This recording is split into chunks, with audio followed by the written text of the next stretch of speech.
Any health-related information on the following show provides general information only. Content presented on any show by any host or guest should not be substituted for a doctor's advice. Always consult your physician before beginning any new diet, exercise, or treatment program. In a world where Big Pharma writes the script, it's time to believe. Biohack. Become. We're here to explore the truth about healing that exists outside the broken medical system, give you the knowledge, the community, and the strategies you need to become the hero of your own health story. Your guide is a biohacking entrepreneur, a near-death survivor, and a cancer warrior navigating his own healing journey. Founder of Biohackingville, Exodus Strong, and QE Strong. Your host, Rob Renee. This is Biohackingville, where the medical system has failed us. One man is leading the rebellion to reclaim. Hello. Welcome to the Biohackingville podcast. I'm so excited. This is our inaugural version, and I've had a podcast for a very long time, but we're rebranding it to the Biohackingville podcast. I'm very excited. We're actually live on Talk 4 TV. It's pretty exciting. And I have an amazing guest today. I have Dr. Chris with us today. So I'm very excited to have an amazing conversation with this incredible man.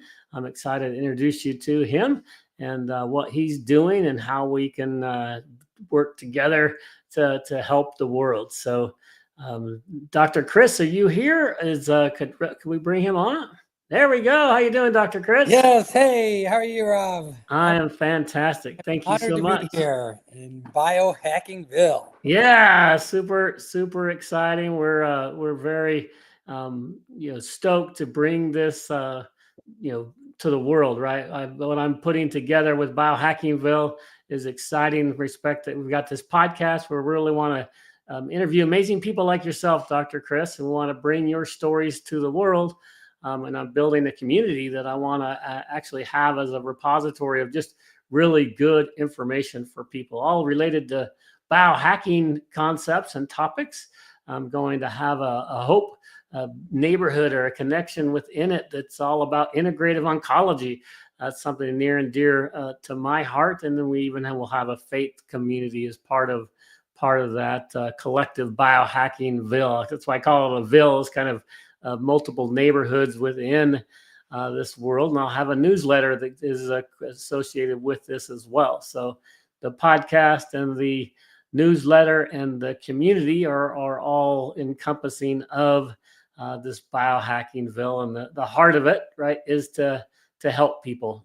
As I navigate my own health journeys and struggles and issues, I'm documenting all of those so that I can try to help people who go through similar issues to be able to, maybe cut down the time it takes to get answers and get information and just have this amazing repository of resources for people. That's the heart of what we're trying to put here together at Biohackingville. But today's not about really Biohackingville. Maybe we'll have an episode on just that, and we can walk through the neighborhoods and the community and the newsletter. But today I wanted to focus on you, Dr. Chris. So welcome to the show. Well, thank you, Rob. I'm honored to be here. Yeah, it's going to be a lot of fun. I know that you have some really exciting things that you have been working on, but man, it's amazing to have you on. Just if you look at your past and what built you to be the man that you are today, it's so impressive. So I'm obviously in awe of what you have done in the past, and so I'd love, if you don't mind, just to maybe give a quick overview of yourself, but then I'd love to go back, right, and have you explain some of your past, because it's very, very impressive with what you have done, and then obviously we can dig into what your plans are and what you're building as part of the conversation ongoing. So why don't you just do a quick overview, and then we'll dive into your past. Okay, well, thank you. But first and foremost, God gets all the glory, right? I didn't do any of it without him in my life and his directing me. So, just quick overview. Wow. So I graduated osteopathic medical school in 1992 and went on to a surgery residency, finished surgery residency in 97 in Detroit, Michigan. Then I opened my own holistic surgical practice. So I had a general and trauma surgery practice, but with a holistic medical foundation to it. So I not just took diseased body parts out, but after that, I tried to get the people to engage into optimal healing wellness journey after that, so that they didn't get more diseased organs in the future. So then, I incorporated some complementary alternative medicine, all within pre and post operative, and then on beyond. And then I opened a chronic back and neck pain practice, a illness prevention and holistic health practice, and a holistic weight loss practice, all in Northwest Ohio. And then God kind of directed me towards Texas. And in 2011, I moved to Texas and took a surgery and trauma, a general surgery and trauma practice in way north Dallas, Texas. And then I retired from general surgery, went into wound care, and found myself in the outpatient wound care world, where I was doing bedside wound care to the elderly in long-term care communities. And then, along with that, I did medical directorships for hospice companies, for house call companies, for wound care companies, and med spas. And I got into some men's health programs, some wellness, chiropractic practices, and now I am full-time into holistic health services, basically acting as a holistic health strategist to engage individuals on their journey to becoming, to live younger, longer, happier, healthier, and wealthier lives, and all through member-centered wellness care to grow and advance God's kingdom. That is my mission. There you go. I love that. Is that the definition of the WAP Collective? Is that how you pronounce it? Is it WAP? How do you pronounce WAPEP. it? Yeah. WAPEP. There we go. So explain that to us. I think you just gave a summary of it, but explain what you're doing with that. Yeah. So that's a dream that started in my heart probably 15, 20 years ago. And it stands for the Wellness and Healing Place for Exceptional People. And it's kind of changed concepts over the year, but really the foundation is the same. It's creating a community for like-minded individuals to engage in long-term optimal health, and using holistic medical, holistic healing tools from all walks of life. And it's like I said, it's evolved, and now it's a private membership association, and we're all in the same thing, trying to create a community of like-minded people for the same reason, to live. Yeah, I love it. So, I mean, if you look at obviously you've been involved with lots of different medical models, right? But with your surgeon, practice, and then helping out with the wound care, and then with the elderly. So you've seen all different types of the healthcare system, which I think is a really big advantage that you have. You've seen the chiropractic side of the world, and these holistic centers that people have put together that you've assisted. How does what you're doing? How have you used all of that information into trying to do something different with your service? Well, I mean, it's all been useful in not only knowledge but skill basis.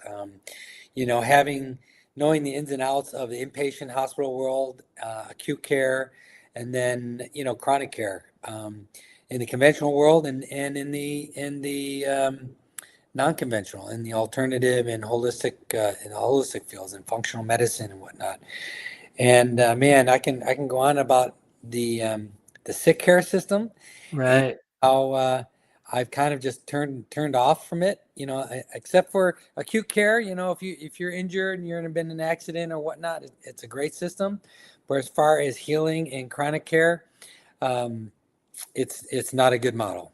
It's not. It treats it really just manages your symptoms. It doesn't put you on a healing journey. Right. Right.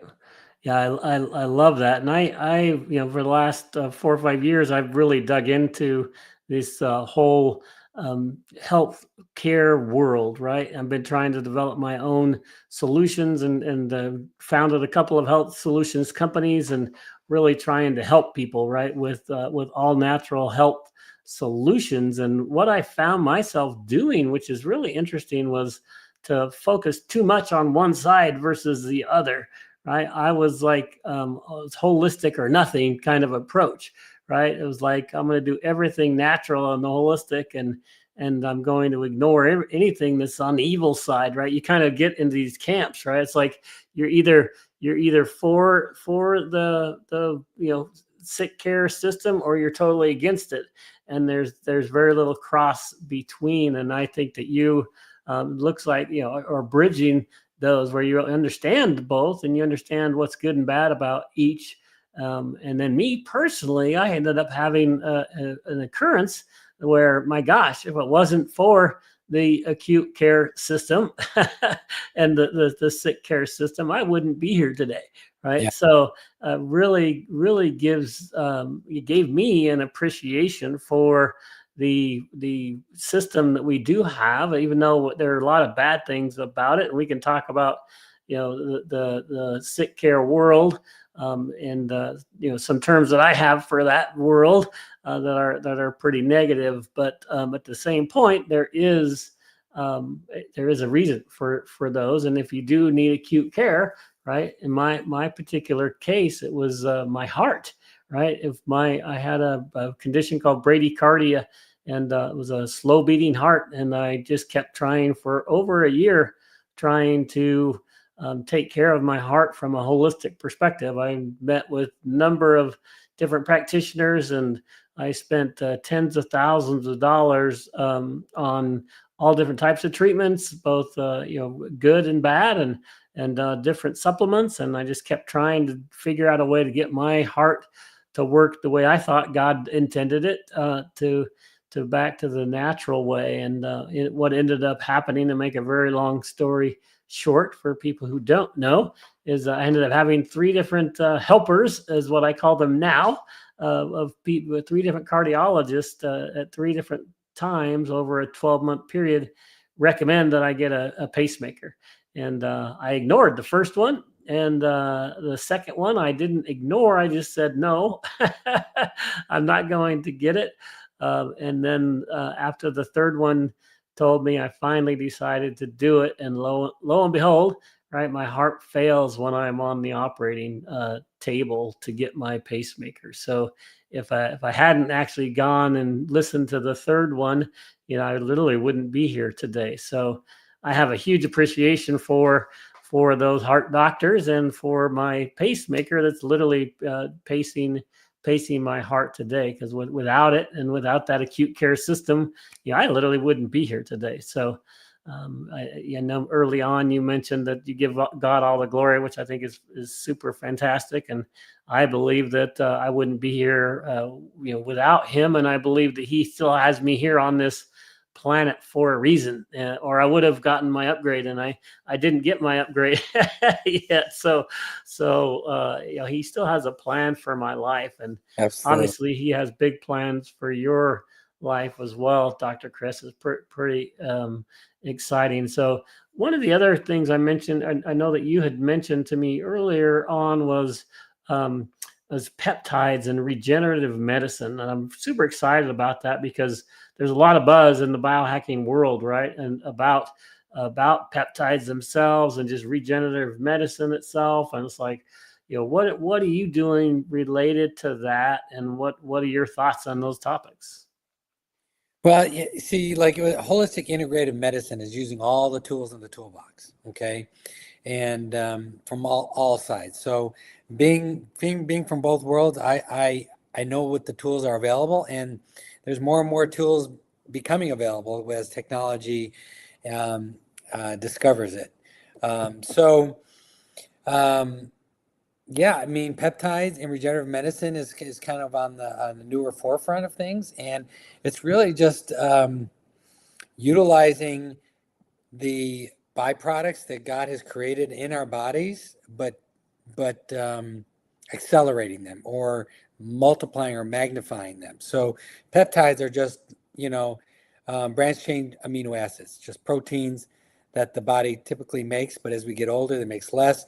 And giving our bodies peptides gives us the building blocks to do what the body needs to do, depending on what the peptide is for, whether it's tissue regeneration or hormone balancing or antibacterial, antiviral, or whatnot. These peptides can add, outside peptides can add into our bodies the building blocks, the little men, to create to build what needs to be built. Same way with regenerative medicine, mesenchymal exosomes, stem cells. They're all part of our body.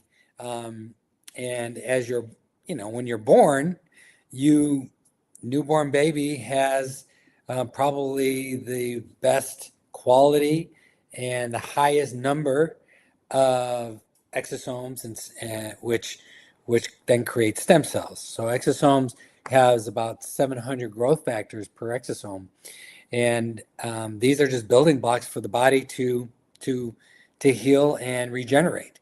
And what's nice is that these exosomes go wherever your body needs them and repairs whatever needs to be repaired. So it's just discovering that, utilizing that, and taking advantage of that to use that tool for what we need it for. Right, I love that. So I think you did an amazing job of kind of explaining the difference between, because that was one of the questions I was going to ask you. Is like, what many people are very, very familiar with peptides and with exosomes and stem cells, but some people are maybe brand new listening to this podcast, are like, okay, I've heard those terms, but what are they? So if you were to just basically explain all three of those, is that how you would explain it, like you just did, or is there an easier, like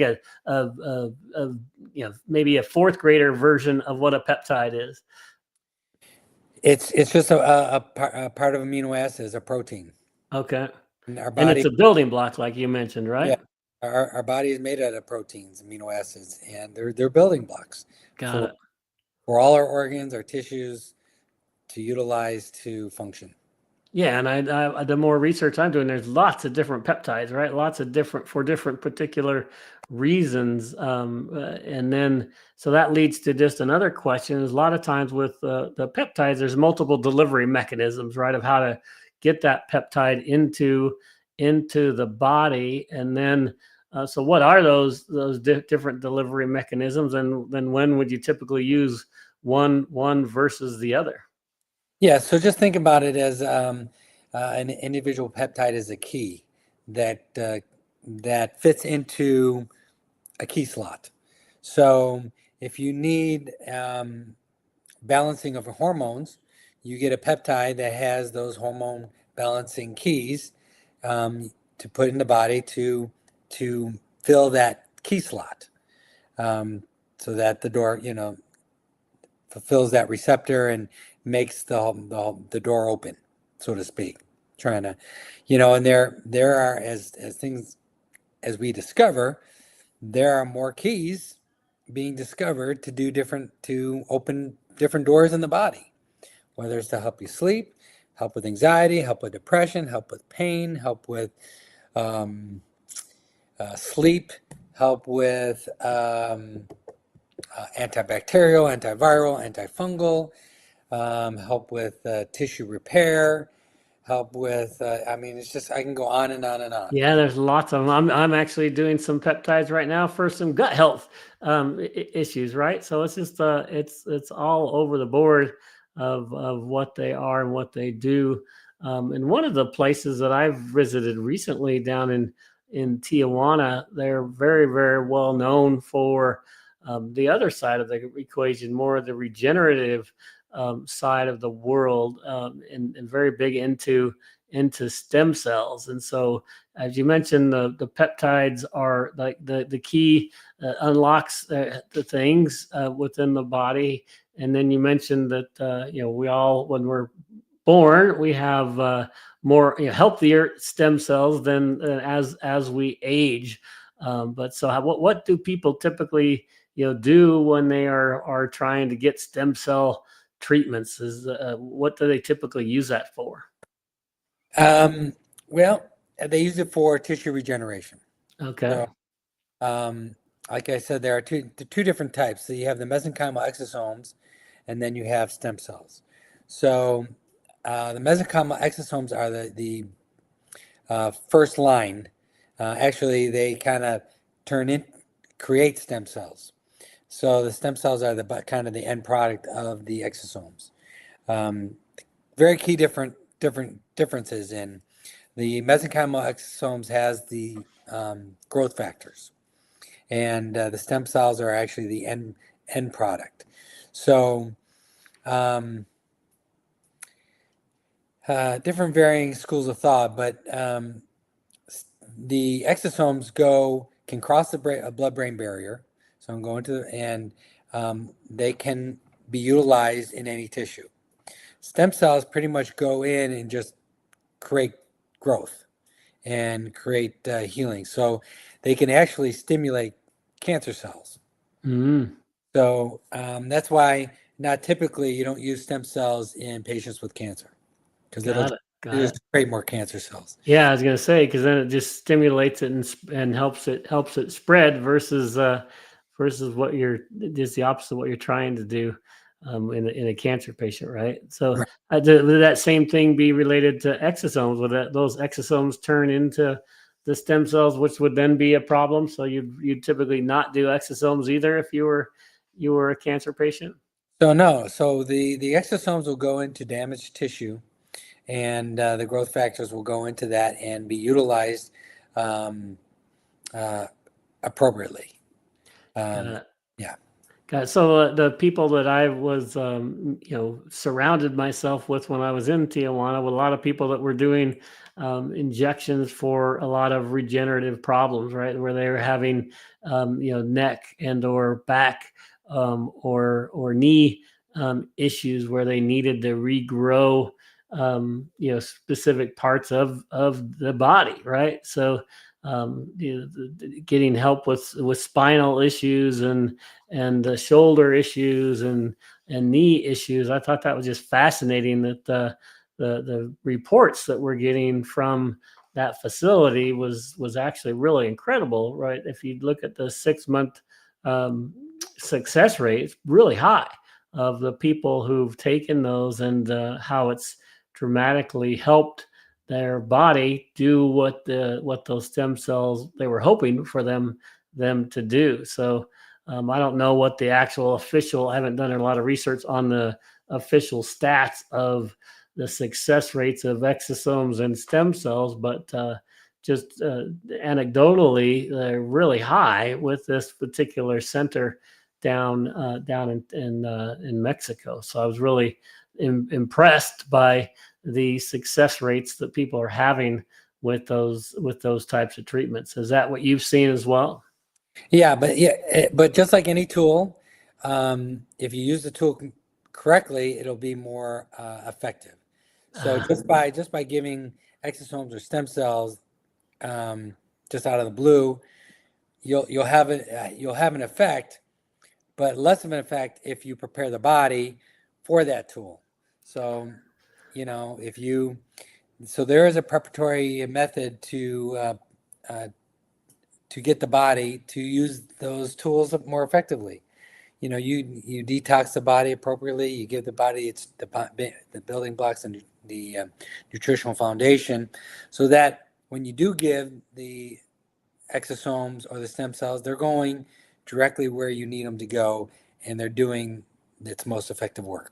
Yeah, that's actually a really, really, really good point, because this, as I'm learning more about it, I was really impressed with how they teach people before they even get to the center, the things that they need to start working on. And then the actual pre-treatment before the actual stem cell treatment is pretty significant. It's like multiple days worth of therapies and treatments that they're doing to prep the body before they even do the stem cell treatment. And then there's multiple days after. And then as I was listening to their instructions, it's like, wow, for a 3-month period, you have to be very stringent on this, this, and this. And then, there's another 3-month period after that where you need to be restrictive on these specific things. And I was just like blown away at how comprehensive it is. But it's like the neat thing is there's smart people in this world who put together these solutions that are dramatically helping people. So I find that just fascinating how that's working. And one other question I just had just in general, it's like, why is medical tourism and going down to Mexico so prevalent? And why or can you do similar treatments in the U.S. maybe just from a stem cell perspective? Is that why are people going down to Mexico to do that? Well, two reasons. One is regulatory parameters with the public jurisdiction, the regulatory framework that medical professionals have to work around. Okay. And the second reason is cost. Right. The cost is generally less in Mexico than in the United States. Right. Things are more readily available in Mexico than in the United States because of those regulatory. Got it. Is that the same thing with peptides as well? Are there similar regulations related to peptides as stem cells, or are those more like on the supplement world? Is it where it's not as regulated as much? Yeah, it has to do with FDA because the FDA regulates it all. So they can be used for research and development, but if you aren't using it for research and development in the public realm, you can be subject to practicing medicine without a license, or using those products inappropriately or against the rules. Got it. Okay, very good. So one of the other things that I saw as one of the preparatory things they did for people that were doing these biohacking treatments, I would consider peptides and stem cells as a form of biohacking, right? And IV treatments is very, very popular, even in the States, right? I'm been in Texas for 4 years, and I see there's a number of IV centers around, and I didn't realize that was really a big thing until coming here and learning more about what people are doing. And I see the IV centers is really, really popular. So what to explain that a little bit, that seems to be growing fast. Yeah, it's definitely a growing trend. It's just basically getting the nutrients and byproducts into your system a little bit faster, quicker. So you have first line is oral route. The next line is injections through intramuscular or subcutaneous, and then you have intravenous. So getting something directly into the body intravenously becomes more bioavailable, and it becomes more effective. Got it. Yeah, that makes really, really good sense. What do you see of the popular things that people are getting IV treatments for today? And isn't that going back to what you're working on right now with the WAPEP Collective? And are you doing some stuff related to helping people with that? Yes. So I have a IV Wellness Center in Louisville, Texas. Awesome. And I have different protocols for IV nutrition, peptides, regenerative medicine. Some are kind of typical, like the Myers cocktail. And I did that. I gave my pre and post-op patients Myers cocktail back in the early 2000s. Wow, really? You've been doing this for decades, huh?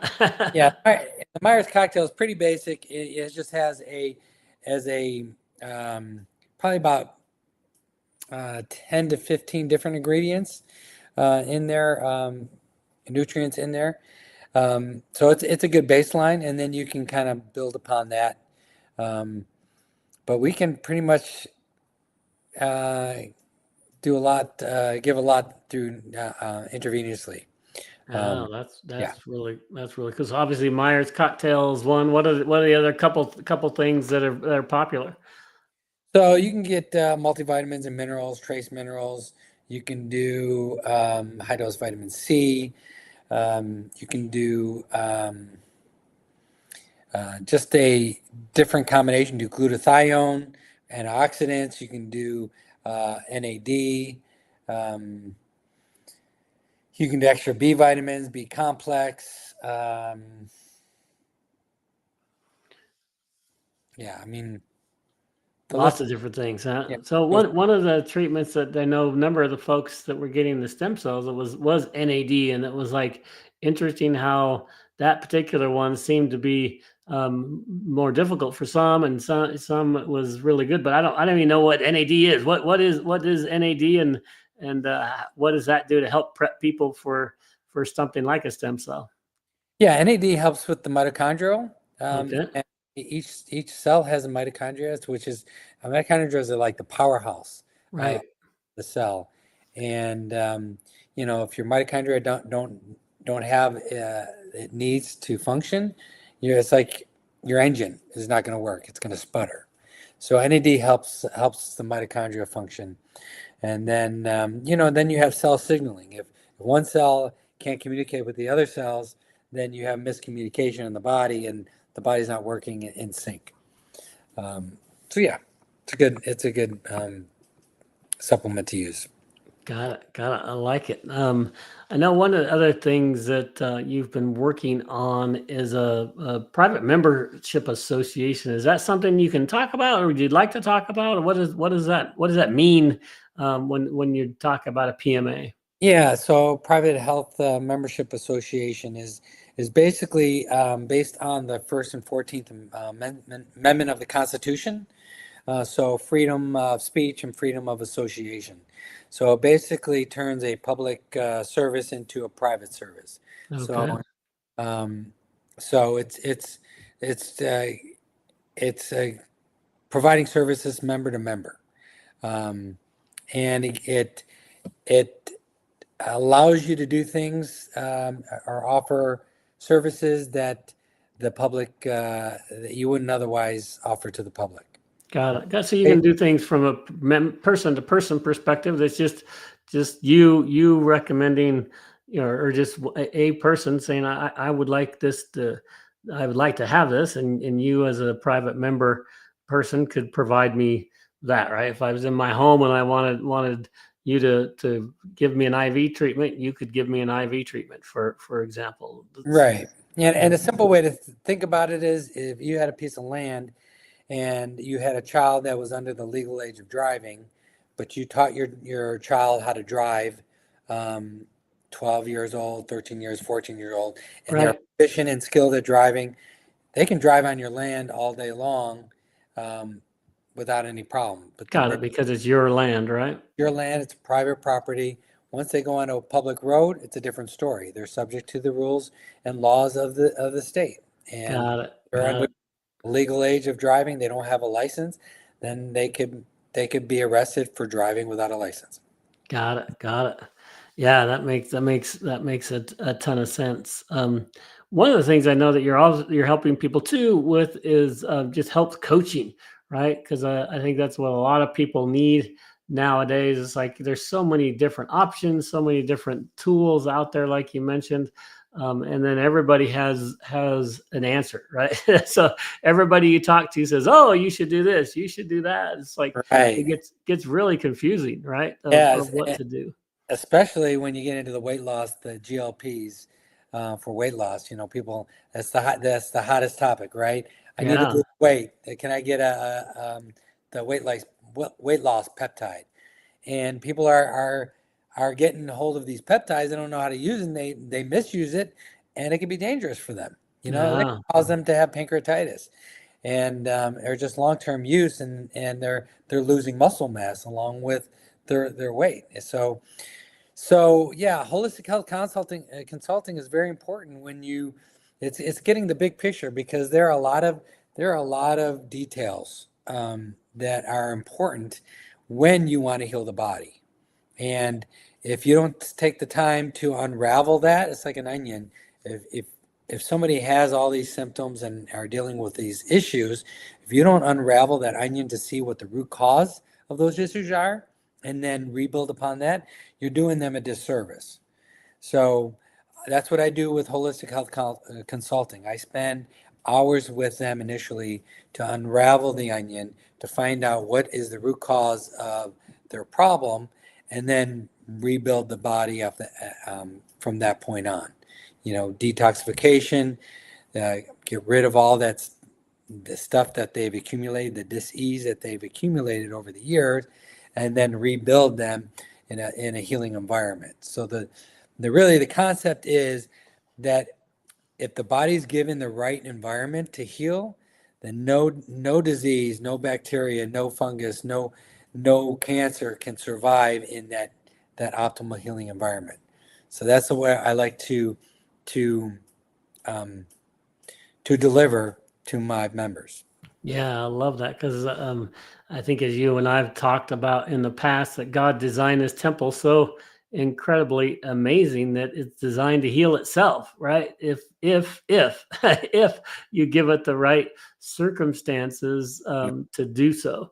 Yeah. And that's what I love about what you're doing for people, is because as I navigate all my health journeys, and I talk to the different practitioners and the different folks, there's very, very few people in this world that are looking at the body as a whole now, right? It's like our system is so specialized that you have a kidney issue, you go see a kidney specialist, right? And that kid, then all of a sudden you take a prescription for that particular issue, and then every single drug has a side effect. And as I was researching this health world, especially as it relates to pain, that is really super frustrating, in the respect that that particular prescription is then going to cause something else to happen that would maybe totally unrelated to my initial kidney problem. And then guess what? Now I've got a liver problem. And then I go see a liver specialist. The liver specialist gives me another prescription, and it just continues on with this cycle. And the average senior today is on 15 different prescription medications in a year period. Yeah. And so that's just too much, right? That's just way too much. Yeah, that's the biggest problem with conventional medicine today, is that it's so disconnected, and really the physicians, the specialists, don't have time to talk to each other. Right. And so specialized that it's so disjointed, and that's how people end up with all these medications, because one doctor is putting them on medications for this problem. They go to another doctor, they put them on medications for a different problem. They don't talk to each other. The medications have side effects and integrate and compound. And the thing is that the studies were done on the side effects of one medication. There are no studies that were done on the side effects of different combinations of medications. And so people are often taking medications to treat the side effects of another medication. And it so confuses the body and creates more problems than it's really worth. And that's how they ended up with all these medications, and they're a mess. They're a mess. Yeah. It's such a disservice. It's frustrating, because you feel so bad for them, because if you think about it, if there's average person's taking 15, then that means somebody's taking 25, right? and someone's taking 5. And So the it's thing just is, like, the medications are not designed to heal the problem.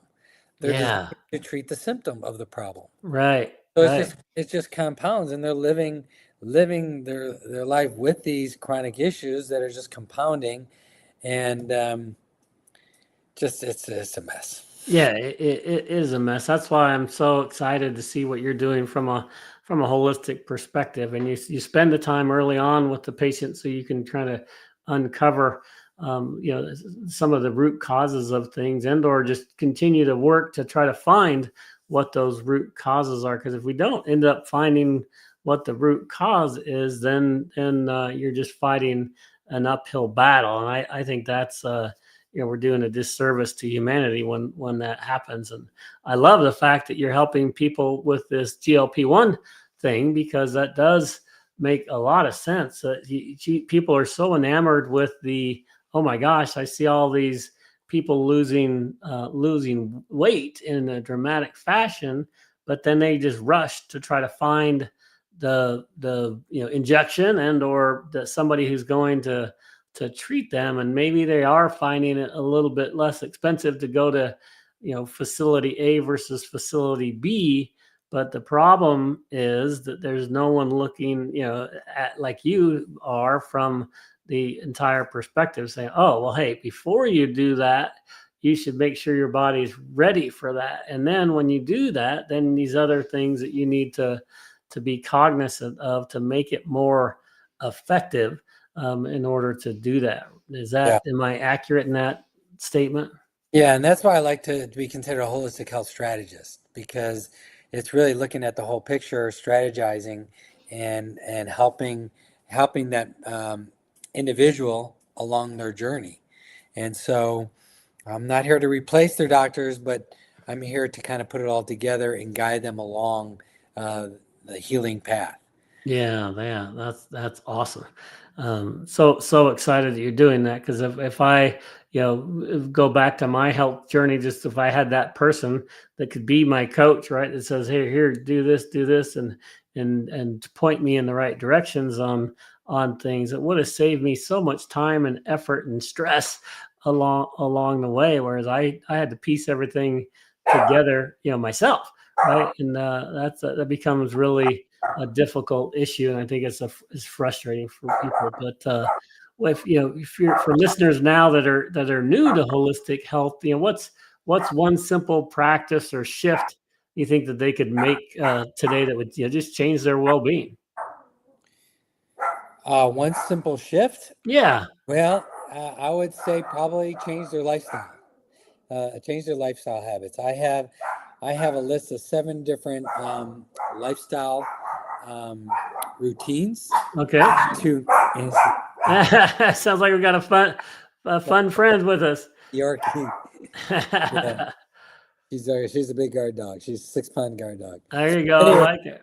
Anyway, yeah, I mean, it really, there's 7 different things to do every day to lay the foundation. But probably if I were to pick one thing, is the mind-body connection. Okay. Connecting your thoughts to God, our the supreme being, and keep your thoughts on Him, and because feelings are chemical, so your thoughts becomes feelings, and the feelings create responses in your body. So if you're having positive thoughts, it's going to create positive response to your body, and positive chemicals delivered to the body. So if you would say any one thing to do, is have a positive mindset, have the mindset of Christ, and everything else will flow from that.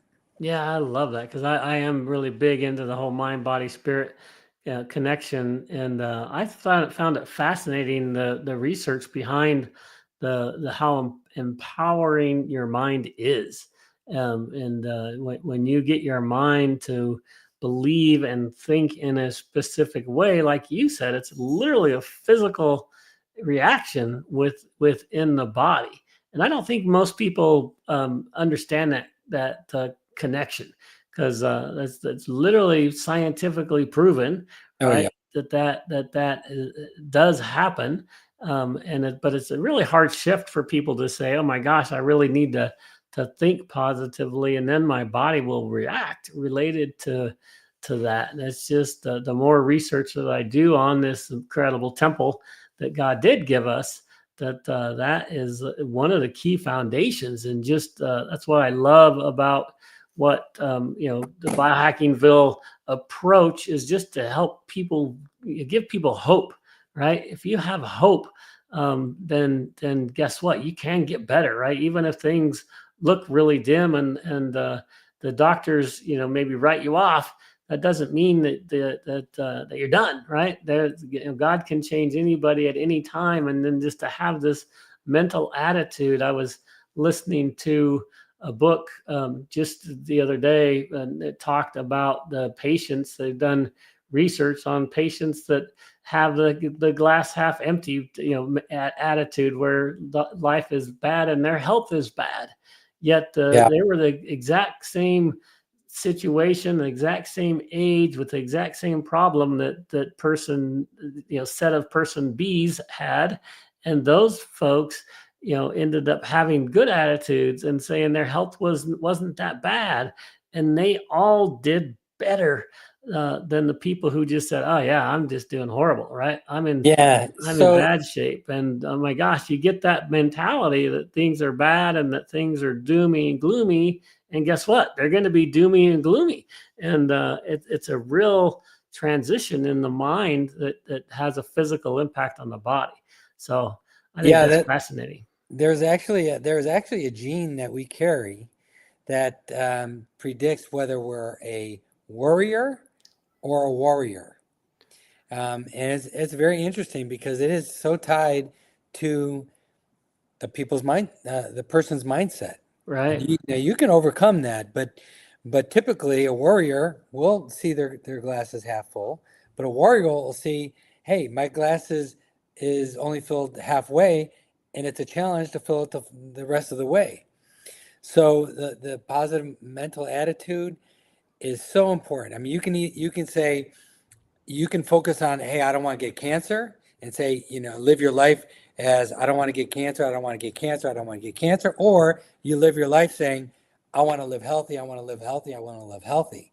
Because the person who's going to focus on, I don't want to get cancer, they're going to get cancer just because that's what their self-talk is. Right. Right. I want to be healthy, I want to be healthy.